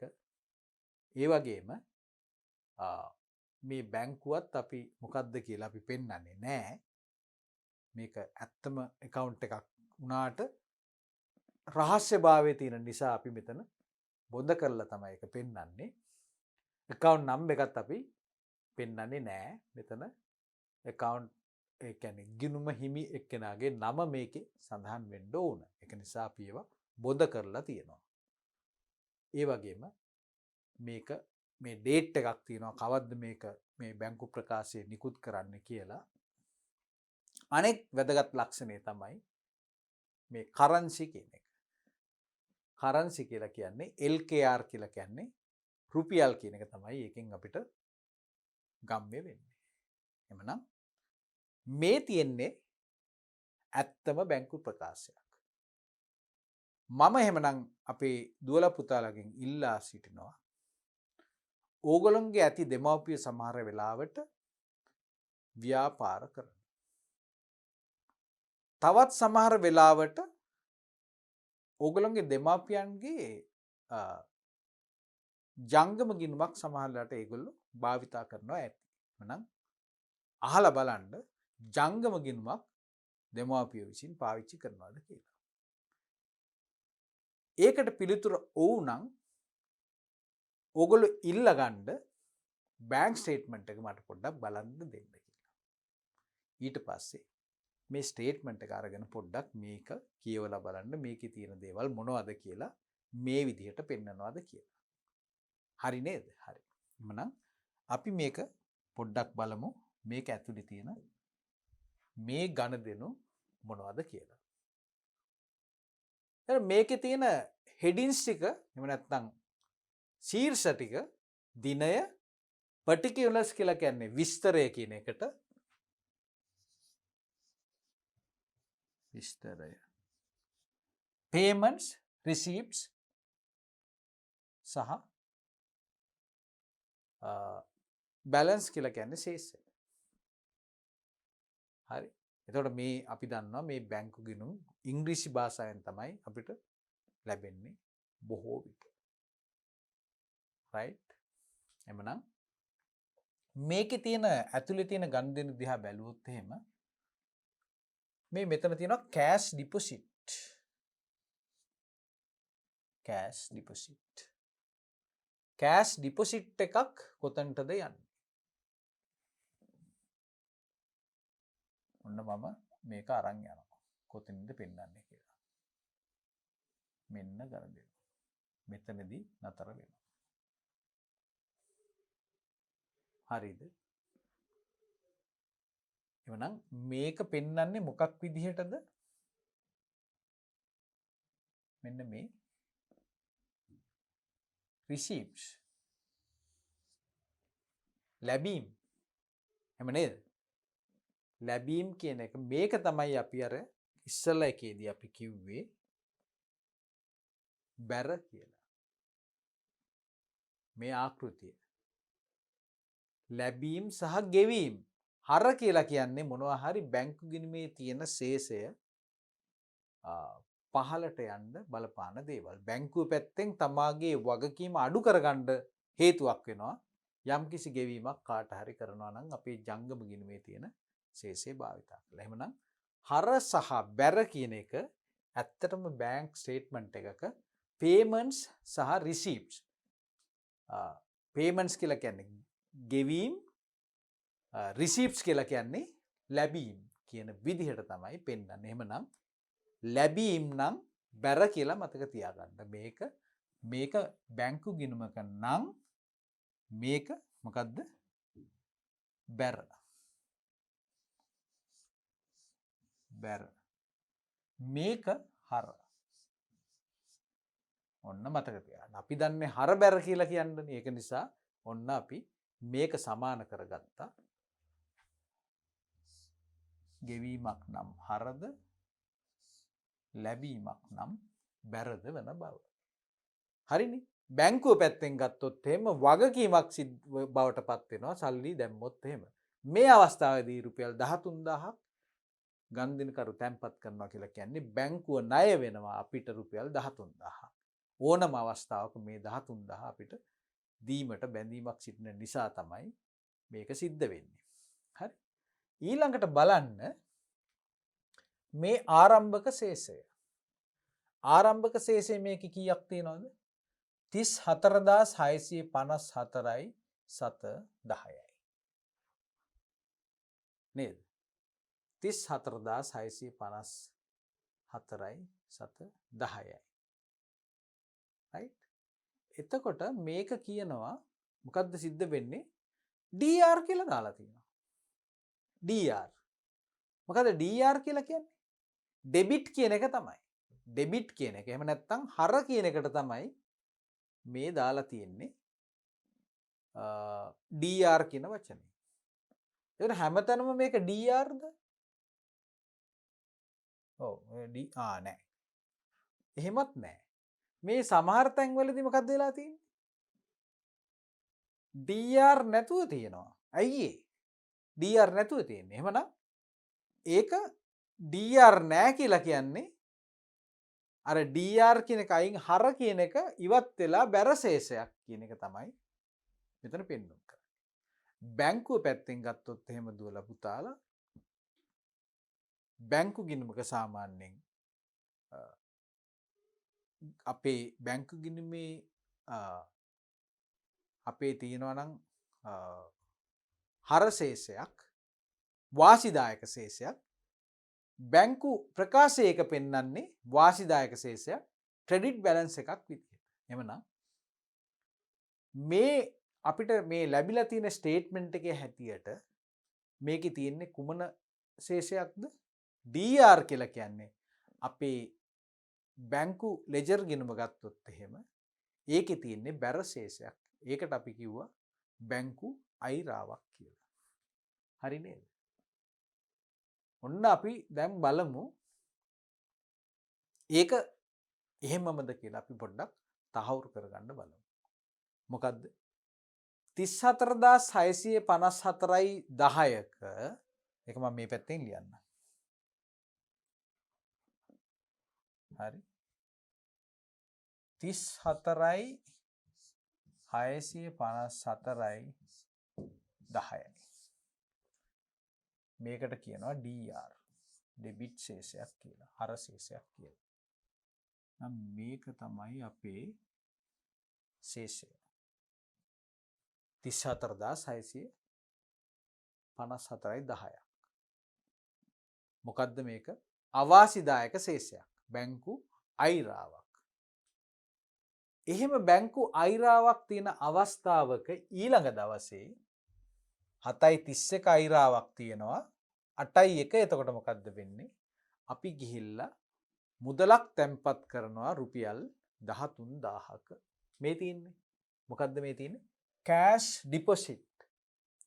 මුදල් තැන්පත් කරනවා. අපිට මුදල් ටිකක් ලැබෙනවා ව්‍යාපාරයට. අපි ඒ ටික කෑෂ් වලින් අයින් කරගෙන අපි ගිහිල්ලා බැංකු ගිණුමට මේක තැන්පත් කරනවා. හරි? එහෙමනම් බැංකු අයිරාවක් තියෙනවා නම් 34000ක ඒ වගේ අවස්ථාවක අපි 13000ක් අපි මුදල් දෙනවා කියලා කියන්නේ මොකද්ද? බැංකු අයිරාවක් කියලා කියන්නේ මොකද්ද? ව්‍යාපාරයේ බැංකුවට ණයක් වගකීමක් විදිහට තමයි ඒක තියෙන්නේ. ඒ වගේ අවස්ථාවක 13000ක් දෙනවා කියලා කියන්නේ අර ඒ අවාසිදායක ශේෂය අඩු වෙනවා 13000කින්. ඒක නිසා මම 13000 මෙතනින් අඩු කරලා බලනවා.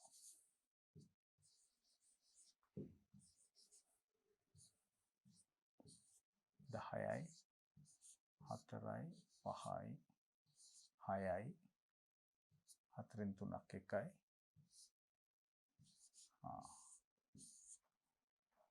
අවාසිදායක ශේෂය 34654යි 10යි 13000ක් දැම්මෙන් පස්සේ 21654යි 7 10ක් දක්වා මේ බැංකු අයිරාව පහළට වැටෙනවා. දැන් අපි බලමු ඒක එහෙම වෙලාද කියලා. මොකද මං කිව්වා හැම ගනුදෙනුවක් අවසානයේදීම ශේෂය අපිට පෙන්නනවා කියලා. මෙන්න ශේෂය.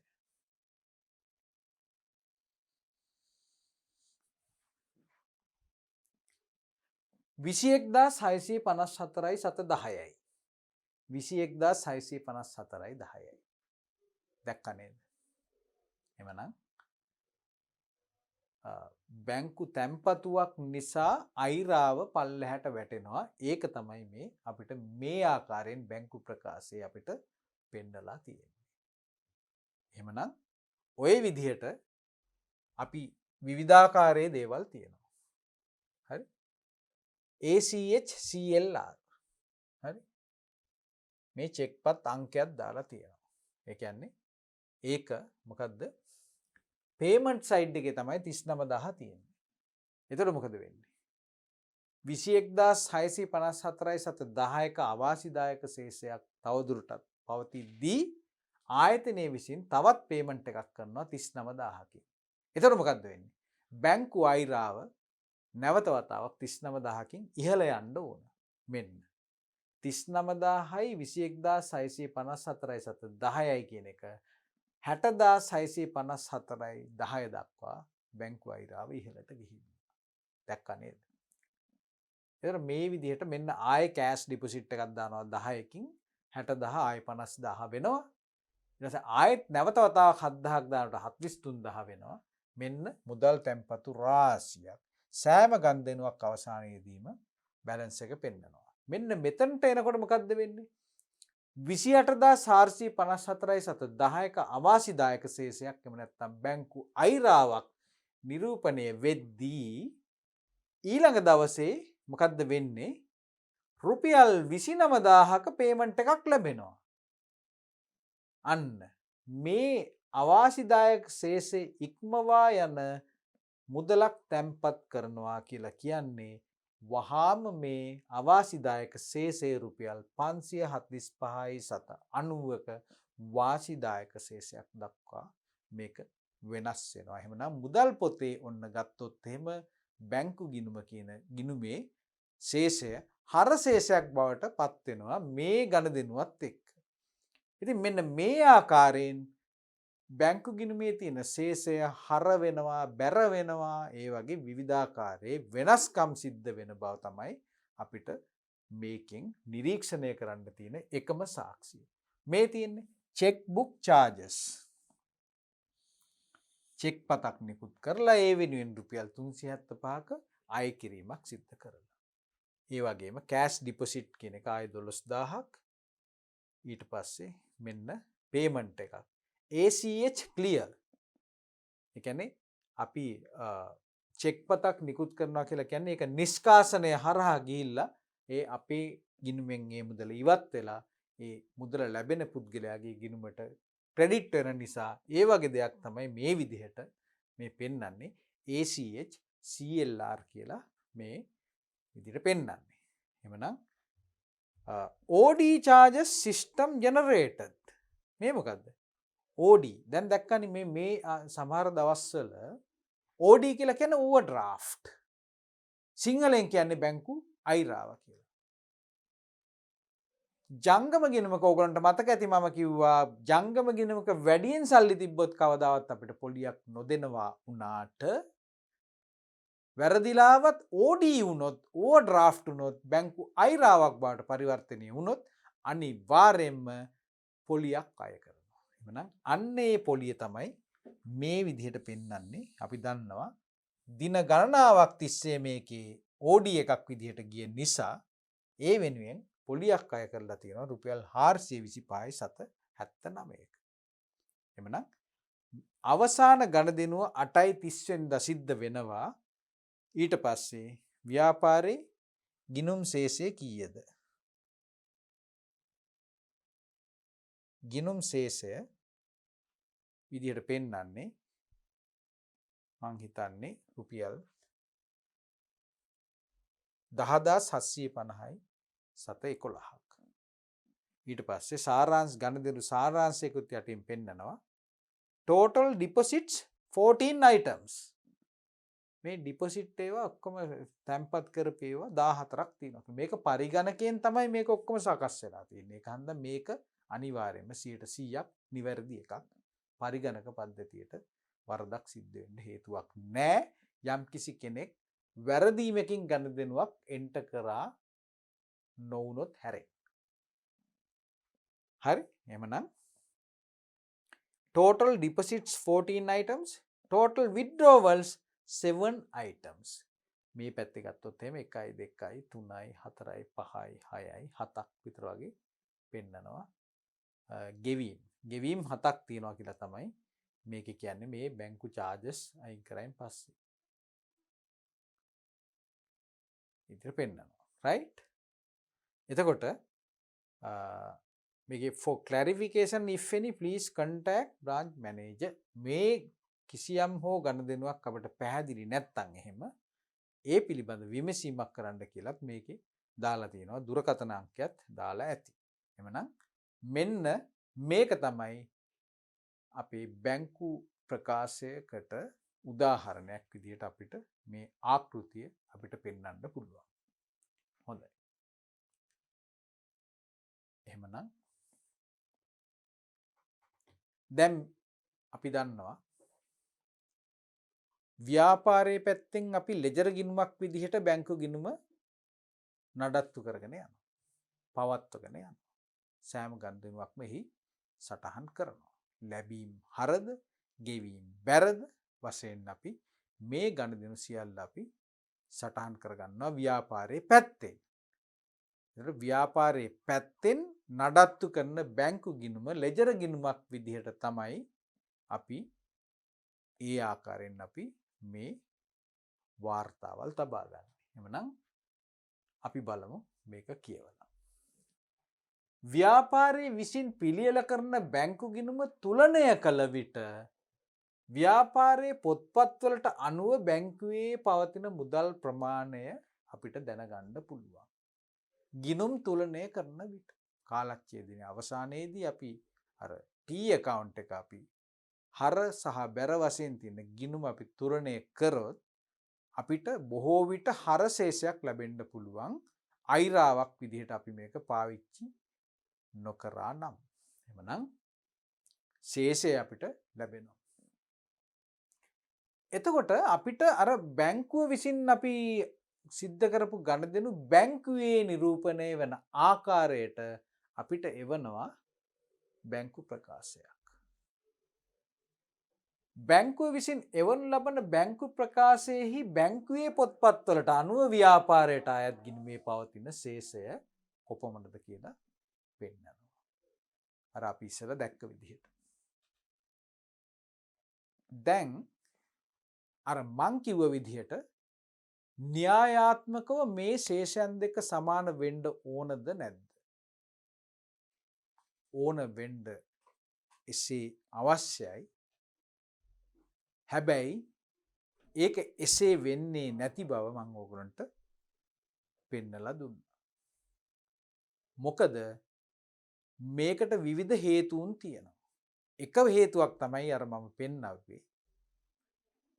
අපි ගනුදෙනුවක් අපි ගෙවීමක් කළ වහාම අපේ බැංකු ගිණුමෙන් අපි ඒ ගෙවීම ඉවත් කළාට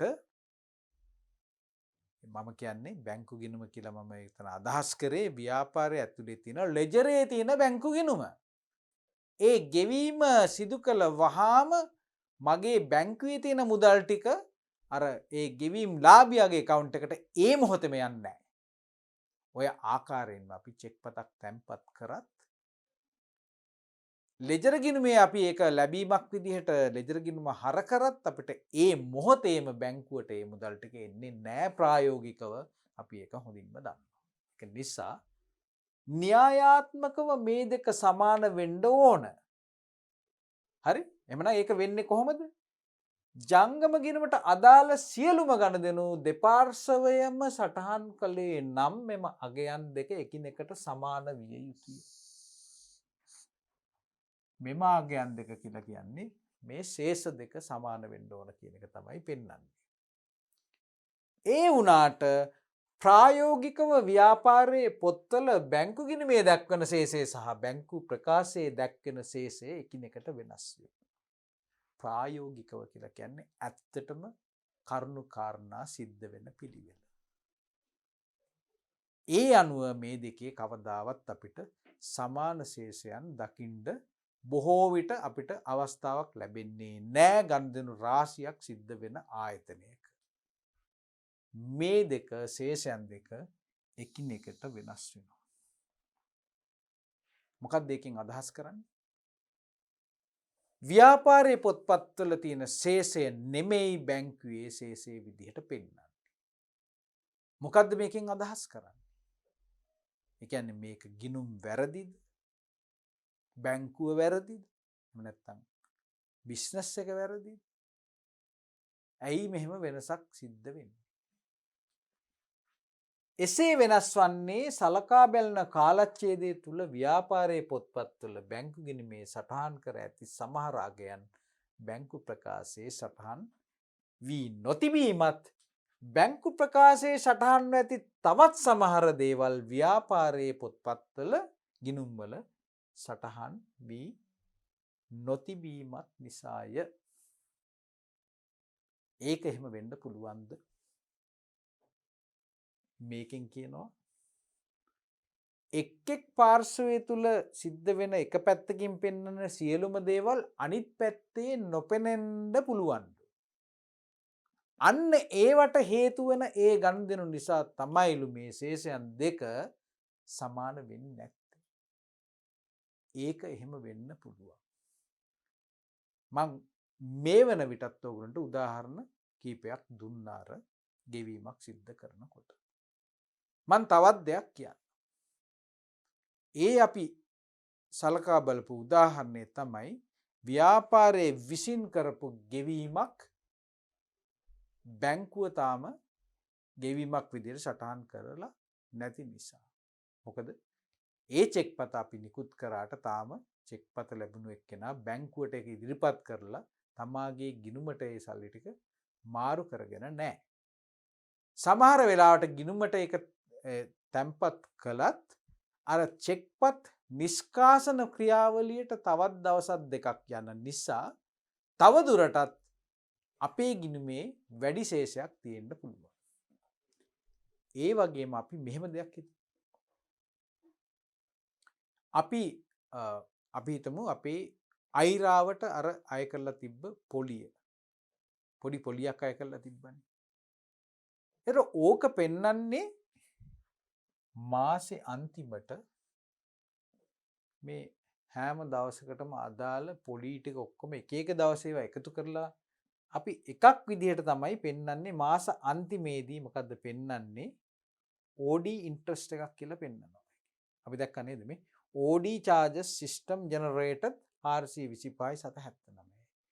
මේ එක් දවසේදී ඒවට අදාළ දේවල් පරිගණක පද්ධතිය තුල අපි මේවා හඳුන්වලා දෙලා තින්නේ මාස අන්තිමට ඒ පොලිය එක ට්‍රාන්සැක්ෂන් එකක් විදිහට එක ගණදෙනුවක් විදිහට පමණක් මේ බැංකු ස්ටේට්මන්ට් එකෙන් අය කරන්න. එහෙම නැතුව එක් දවස්වල OD charges එක එහෙම පෙන්වන්න අවශ්‍යතාවයක් නැහැ කියලා. මේක තමයි බැංකු අනුගමනය කරන සම්මත ක්‍රමවේදය. එක එන්ට්‍රි එකක් විදිහට එක ගණදෙනුවක් විදිහට එක සැරේම මුළු මාසයටම අදාළ ඒ පොලි ටික අපි එක ගණදෙනුවකින් අයින් කරනවා. එතකොට මේ අය කරපු පොලිය අපි ව්‍යාපාරේ තාම දන්නේ නැහැ. මොකද අපි දැන් මේ 8 වෙනි මාසේ 30 වෙනිදා බැංක් ස්ටේට්මන්ට් එක මේ විදිහට දුන්නට අපි හිතමු මේ බැංක් ස්ටේට්මන්ට් එක අපිට හම්බෙන්නේ 9 වෙනි මාසේ 2 වෙනිදා කියලා. මොකද 8.31ම බැංක් ස්ටේට්මන්ට් එකක් අපිට ඉෂුව කරන්න සමහරලාට ප්‍රායෝගිකව බැරි වෙනවා.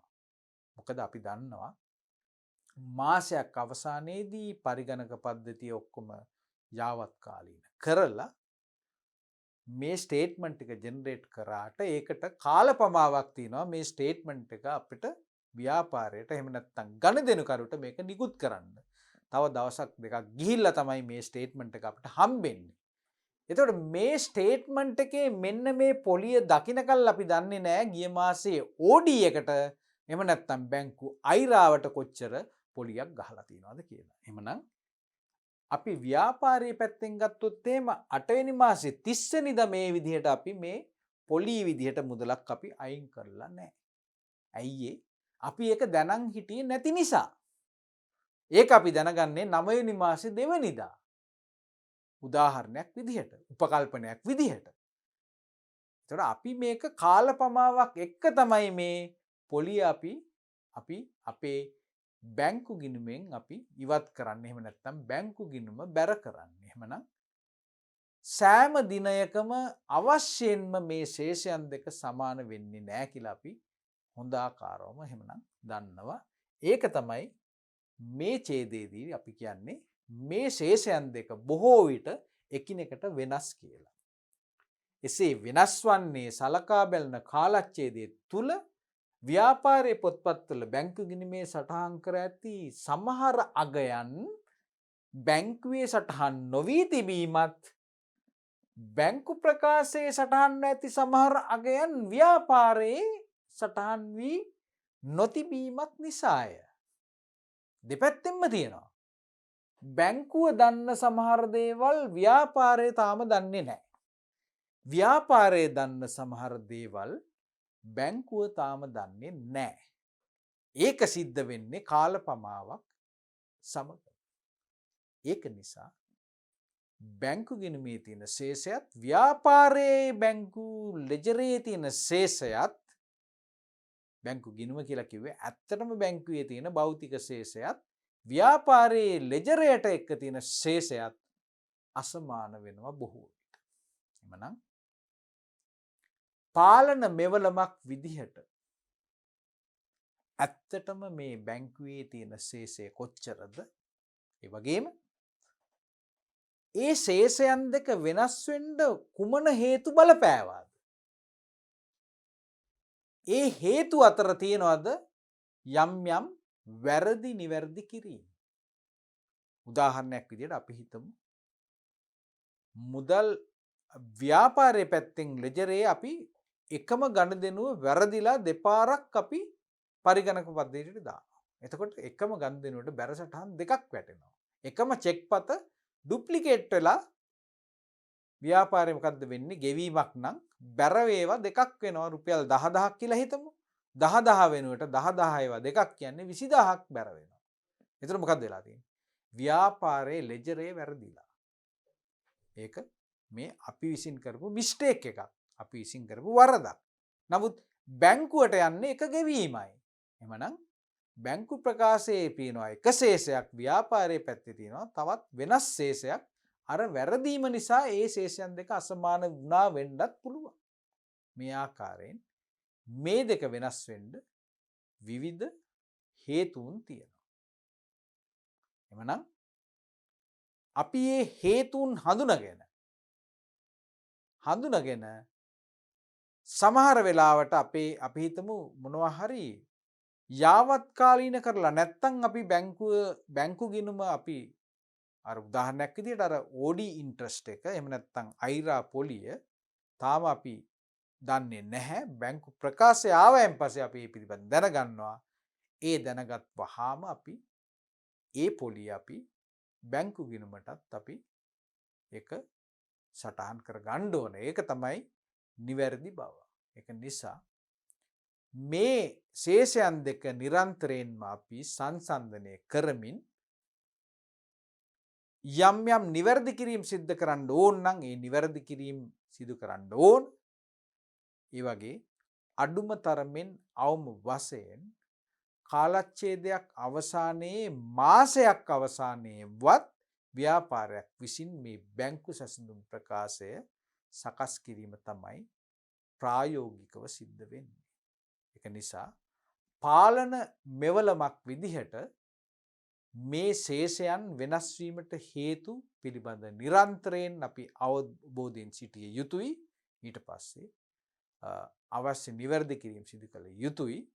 මෙන්න මේ ක්‍රියාදාමයට අපි කියනවා බැංකු සැසඳුම් ප්‍රකාශය කියලා.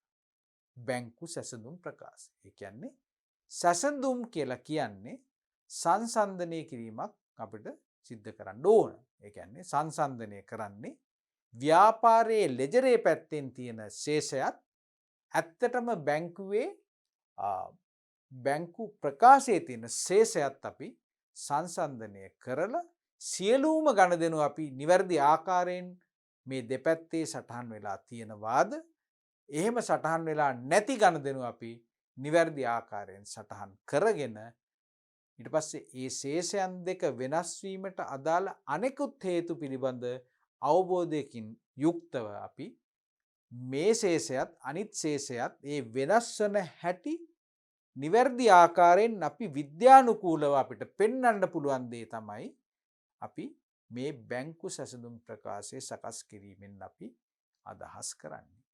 වෙනසක් තියෙනවා.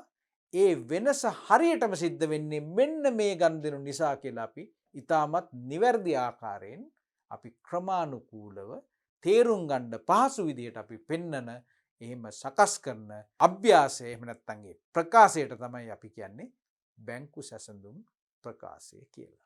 එමනම් අපි අද පාඩමේදී අපි පිවිසුමක් ලබා ගත්තා මේ බැංකු සැසඳුම් ප්‍රකාශය පිළිබඳව. එමනම් අපි දැන් දන්නවා මේ ශේෂයන් දෙක වෙනස් බවත් ඒ වෙනස් බව හේතු වෙන්න විවිධාකාර හේතුන් තියෙනවා කියලා. එමනම් අපි ඊළඟ පාඩමේදී මේ පවත්නා හේතුන් ටික අපි කොටස් 5කට වර්ග කරලා වෙනස්කම් වර්ග 5කට වර්ග කරලා ඒ පිළිබඳ අපි අවබෝධයක් ලබා ගැනීමට අපි උත්සාහ කරනවා. එමනම් නැවත වතාවක් අපි ඊළඟ පරිච්ඡේදයෙන් අපි හමු වෙමු. අපි එදාට අපි බලමු මේ හේතුන් මොනවද කියලා. ඒ හේතුන් ආශ්‍රයෙන් බැංකු සැසඳුම් ප්‍රකාශයක් සකස් කරන හැටි ඉදිරියේදී අපි අධ්‍යයනය කරමු.